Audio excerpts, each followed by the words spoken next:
Hi and welcome to my series on solving the wave heat and Laplace equations. In this video we'll be solving the heat equation with Neumann boundary conditions. We'll also be using the superposition principle for the specific solution. As prerequisite knowledge, you should be familiar with solving first and second order linear ordinary differential equations, and preferably you would have been introduced to partial differential equations before as well, and you should have also come in contact with the superposition principle. But really quickly, I just want to introduce you to this summary sheet if you haven't already seen it before. Today we'll be working with the heat equation, so I just want you to pay attention to the case for the Neumann boundary conditions. You'll see that we get a lambda equals n pi over L for n starting at 0. You'll see that we also get an eigenfunction that is a cosine function, and our associated eigenfunction will be this exponential function here. So just watch out for those things when they pop up so you can spot the patterns. So the first thing you're going to want to do with the heat equation is to interpret what is going on. One, interpret. So here, let's say we've got a metal rod and it goes all the way from x equals 0 to x equals L, where L is some finite number. Because we've got Neumann conditions here, all that means is that on the boundaries we have an insulated rod. So Neumann boundary conditions just mean that ends of rod are insulated, and they're insulated for all time. So that just means that there's no flow of heat on the boundary. And our U of T is just the change of temperature over time.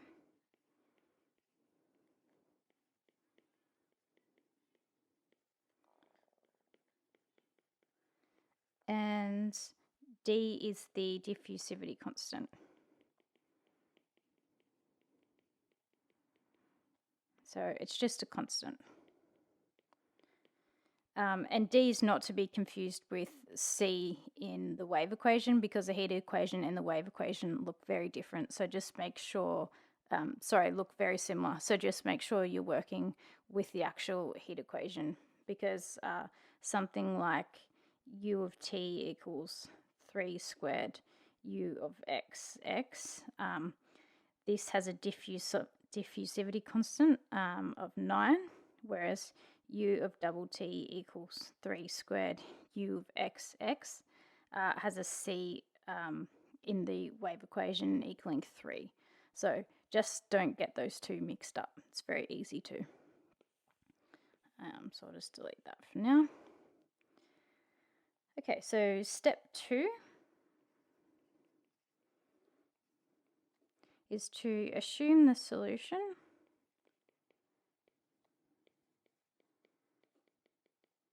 to the PDE takes the form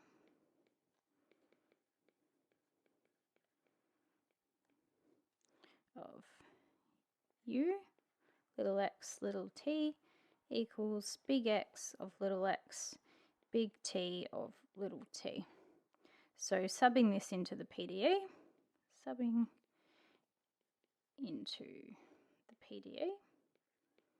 we get something that looks like this.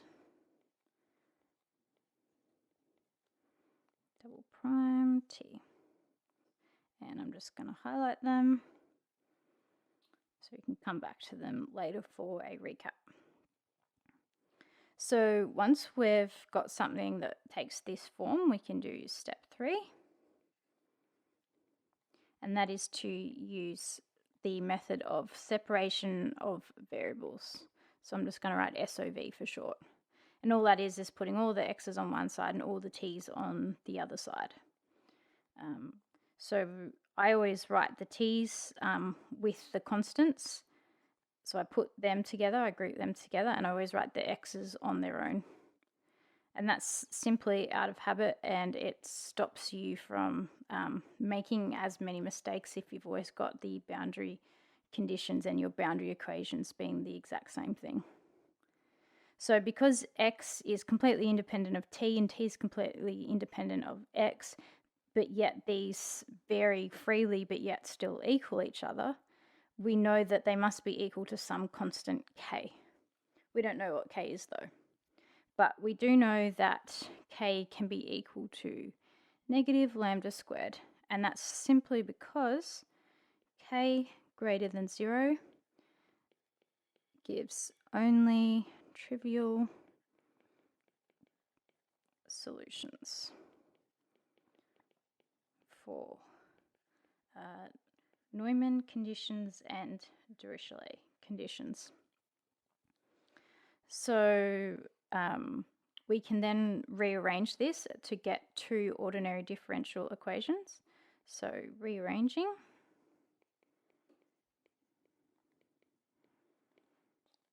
we get two ordinary differential equations that look like this. X double prime plus lambda squared x equals 0. And we also get t prime plus lambda squared dt equals 0. So I'm going to put a box around them because they're pretty important. We'll be solving these two ordinary differential equations to get our solutions.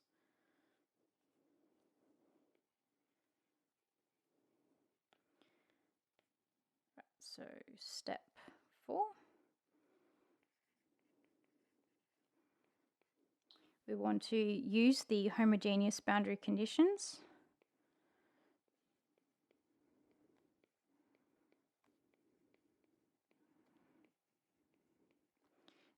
with the ODE x double prime plus lambda squared x equals 0. So we're using this one for our boundary conditions, and we'll use this one for our initial conditions. So I'll just highlight them as well. We have step 4 and step 3. Okay, so in this particular case here, we have two options. We have the case for lambda greater than 0, and we have the case for lambda equals 0. And this is for our ordinary differential equation, lambda squared x equals 0. So for the case, I might do the one on the right first. So for lambda equals 0, the ODE turns into this, because up here lambda goes to 0. The general form of this solution here looks like this. Big X of little x equals ax plus b. And if we take, because it's Neumann boundary conditions, we need to take the derivative. So if we take the derivative, we just end up with a. And now if we sub in our two conditions, so we have of where x equals 0, and that just still equals a, and that has to equal 0. And I'm taking them from here, here, and here. So first case of x equals 0, we need to get 0. In our second case where x equals L, we need to also get 0. So this implies that a equals 0 here. Now if we sub in the next one where x equals L, we still just get a, and that still just equals 0, right? So our x naught case is, all we have here is that x of naught equals b. And b is just some constant. We don't know what it is. Now, if we go to the left-hand side here, we get that we have this ordinary differential equation.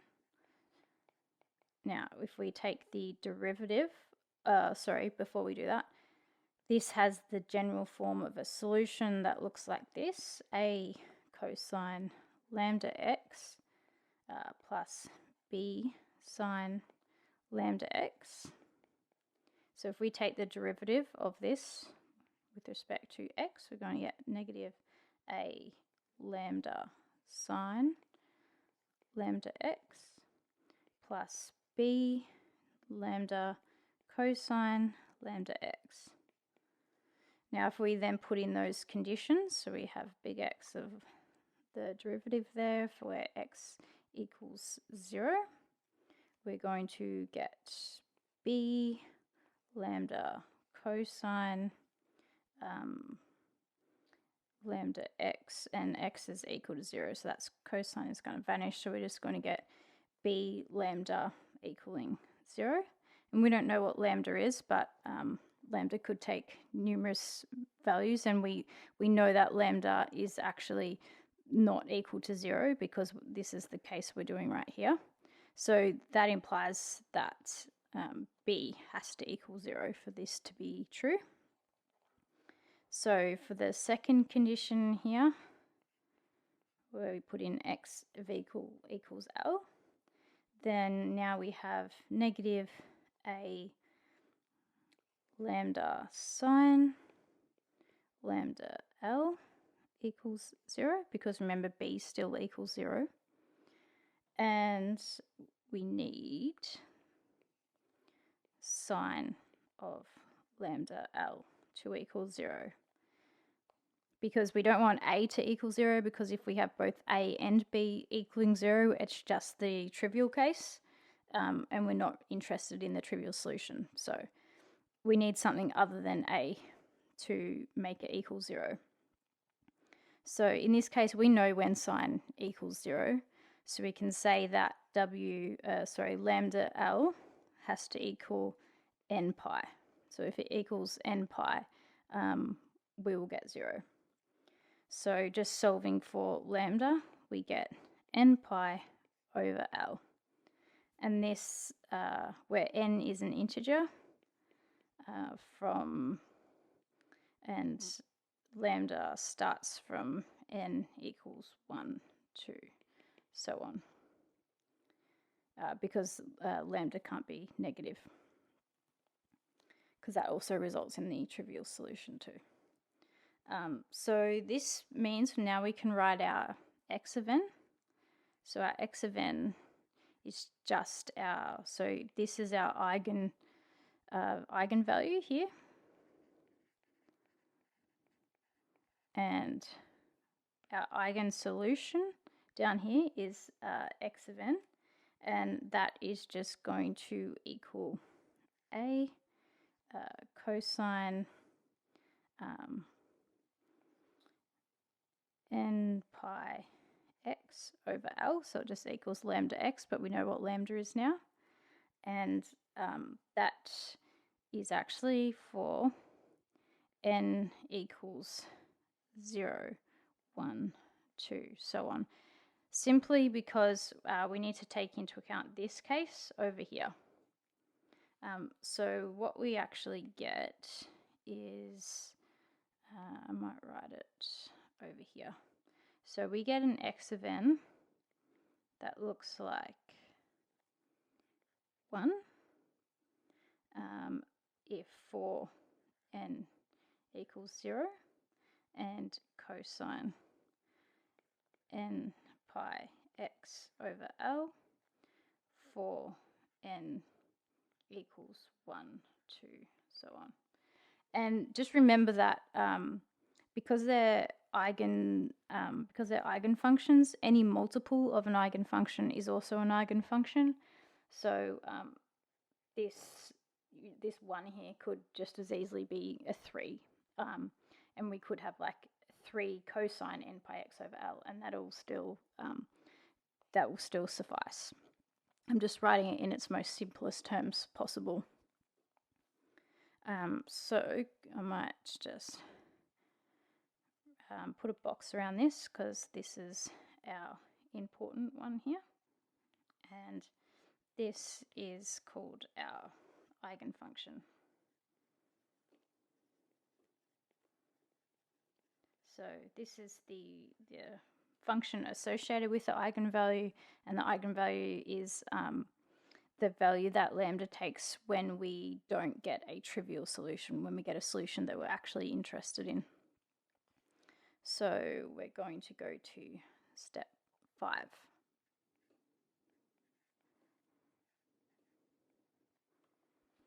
So we're going to consider the initial condition that with the function t prime plus lambda squared dt equals 0. So again, we've got 2 cases where we have our lambda greater than 0 and we have our lambda equal to 0. So for our lambda greater than 0, we have this function here, and that will just take the general form, the solution of that, of solution just takes the form of big T of little t equals some constant a, I will just call it, times the exponential of minus n squared pi squared dt over L squared. Now you should be able to get to that point yourself. That's just knowledge of how to solve ordinary differential equations. So I'm not going to go into that in detail. Now the general form, if lambda equals 0, is just general form of solution is just t of t equals, I'm just going to call it a naught. So a naught is just a constant, and I don't know what that constant is. It's just like a over here, but I'm calling it a naught for now, simply because it's our lambda equals 0 case. And I'll call this t of n because this is our lambda greater than 0, so it's where our n equals 1, 2, 3, so on and so forth. So we'll say for n equals 1, 2, so on, and this is for n equals 0. So we'll put a box around them as well because they are also important. Now we can't go any further with these because the last initial condition is non-homogeneous, so we have to keep things in their general form until we multiply them by the x of n case. So if you recall earlier, so we'll write step 6. We need to write u of x t equals big X of little x multiplied with big T of little t. So now we have our x of n and our t of n, so we can write our u of n. So u of n x of t equals, I'll call this a of n here, so we'll say a of n cosine lambda was n pi x over L times the exponential negative n squared pi squared dt over L squared, and this is for n equals 1, 2, so on and so forth. Now we've also got our lambda equals 0 case, which is our n equals 0 case, so we're going to call this u of 0, or u naught, x of t, and multiplying those two together, all we get essentially is a naught times 1, where a naught is just some constant So we're just going to call this A0, and that is for n equals 0 case. So these are our two equations here.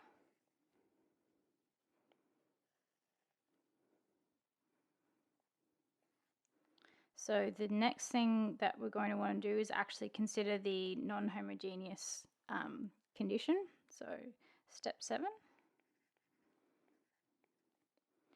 solve for non-homogeneous initial condition using U of n or U0, whichever. So if we recall, if we go back right to the start, we have our last initial condition here. We have actually two terms. So we have U of x0 equals 30 minus 100 cosine pi x over L. Now, in order to solve this, we're going to need to use the superposition principle, but it's actually pretty easy in this case. So all we're going to do, we can say as the heat equation, the PDE, is linear and it's homogeneous, we can use the superposition principle.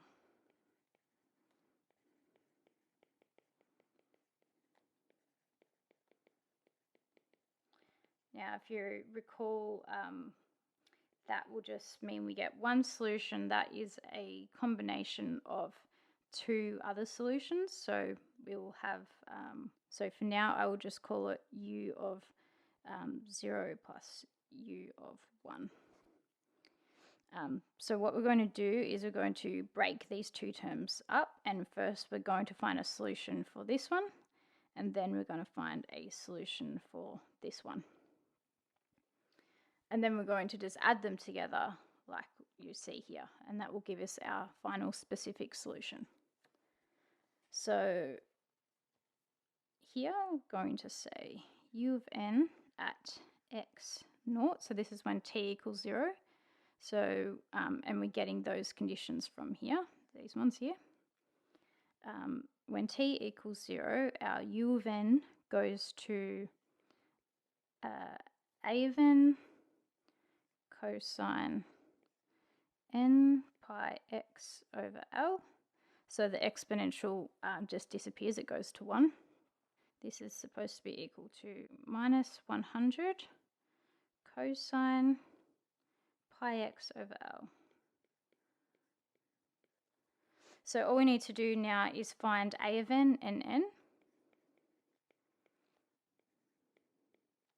by matching the left and right hand sides. So A of n is clearly minus 100 here, and n is clearly just 1. So if A of n is minus 100 and n equals 1, then the left and the right hand sides match.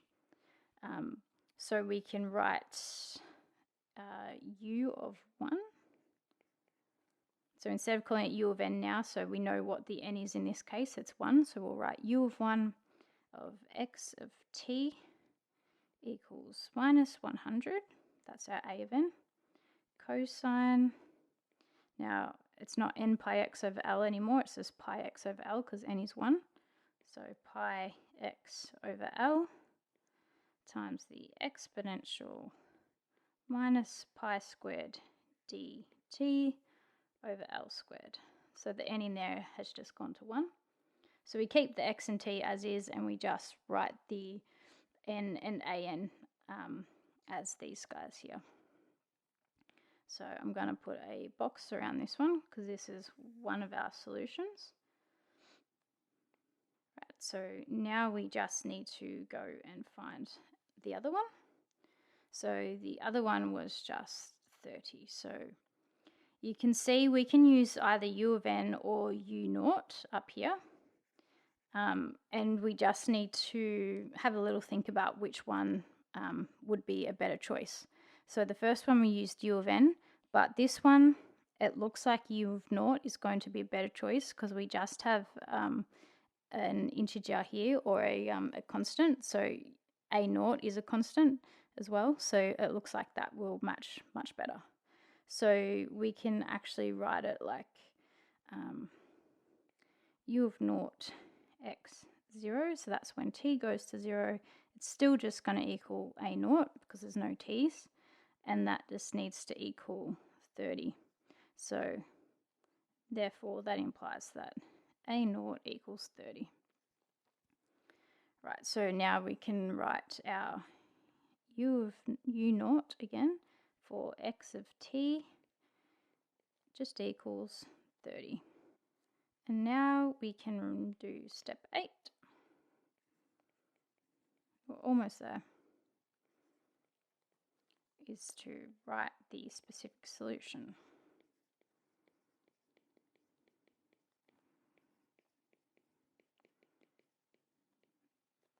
So we just use our u of n, our u1 and u naught in this case, and add them together.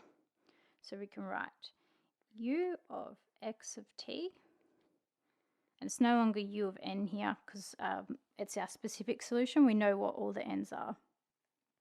So we're just going to get our u naught case, and we're going to add the u of 1 case, because pi x over L exponential minus pi squared dt over L squared.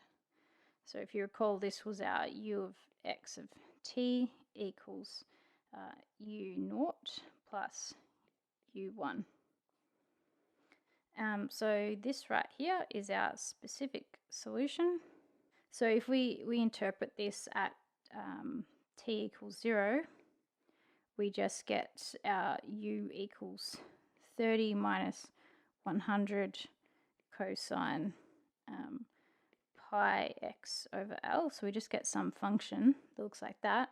But then as t increases, so t goes to say 10, then we get a u equals 30 minus 100 cosine pi x over L times the exponential function negative pi squared 10 d, whatever d is, and L squared.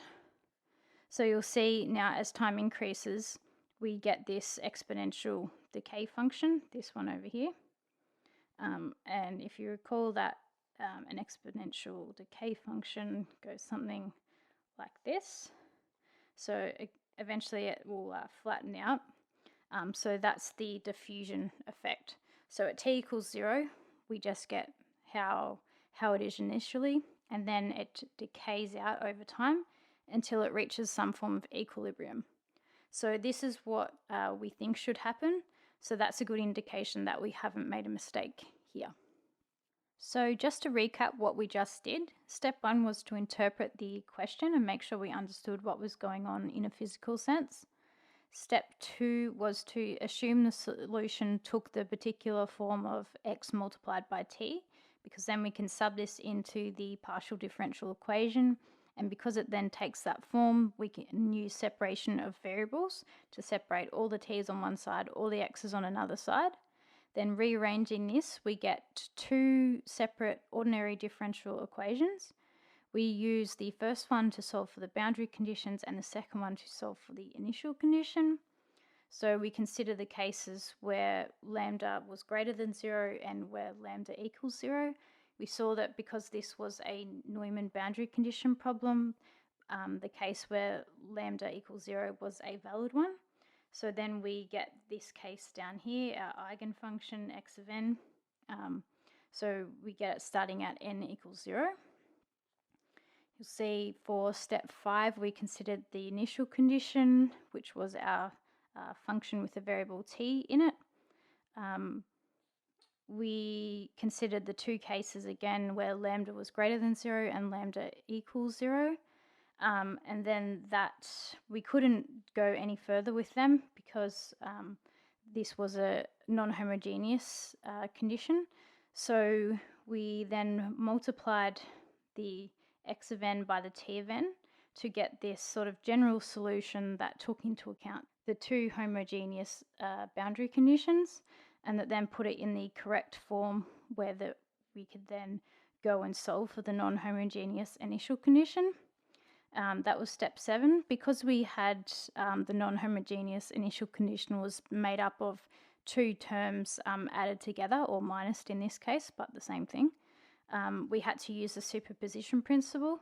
We're able to use that because the heat equation is linear and homogeneous. So we're able to say that the specific solution U is made up of a combination of two separate solutions. So we found those two separate solutions, U1 and U of 0, and then we just added them together for our specific solution.